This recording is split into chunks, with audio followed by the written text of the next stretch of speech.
రాముడు అంటాడు అలా కాదు, రామునికి స్వామి శంకరుడు, శంకరుడు అంటాడు అలా కాదు, నాకు స్వామి రాముడు.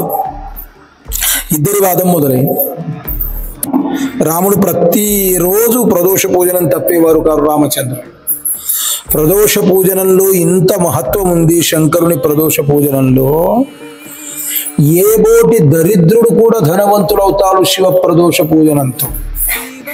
స్వయంగా రావణుడు అంటాడు, పూజావసాన సమయే దశవక్త్ర గీతం యశంభు పూజనమిదం పఠతి ప్రదోషే తస్య స్థిరాం రథ గజేంద్ర తురంగయుక్తాం లక్ష్మీం సదైవ సుముఖీం ప్రదదాతి శంభు. రావణుడు చేసిన శివతాండవ స్తోత్రంలో తుది శ్లోకంలో మహాత్మ్యం వర్ణిస్తాడు. తుది శ్లోకంలో రావణుని కావ్యం చాలా చక్కగా ఉంది, అనతందుకు రావాలి అంతే. శబ్దాలు కఠినంగా ఉంటాయి. అఖర్వ సర్వ మంగళ కళా కదంబ మంజరి రస ప్రవాహ మాధురి విజృంభణా మధోవ్రతం స్మరాంతకం పురాంతకం భవాంతకం మకాంతకం గజాంతకాంతకాంతకం తమాంతకం తకం భజే.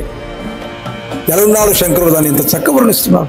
జగత్వద భ్రభిత్ భ్రభత్ భుజంగభ స్ఫుర స్ఫుర ధగత్ ధగత్ గిరిర్ గ్రమత్ కరాళ బాల హవ్యవాత్ దివిద్ దివిద్ దివిద్ ధ్వరన్ మృదంగ తుంగ మంగళ ధ్వనిక్రమ ప్రవర్తిత ప్రచండ తాండవ శివ. సాయంకాలంలో తాండవ స్తోత్రం అలాగే. రావణుడు నితాంత శివభక్తుడు. సాయంకాలంలో ప్రదోష పూజనం చేసి ఎవడు తాండవ స్తోత్రం అంటాడో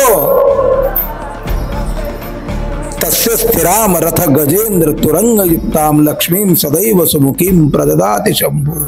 ఆ కాలంలో అవే ఉండేటివి.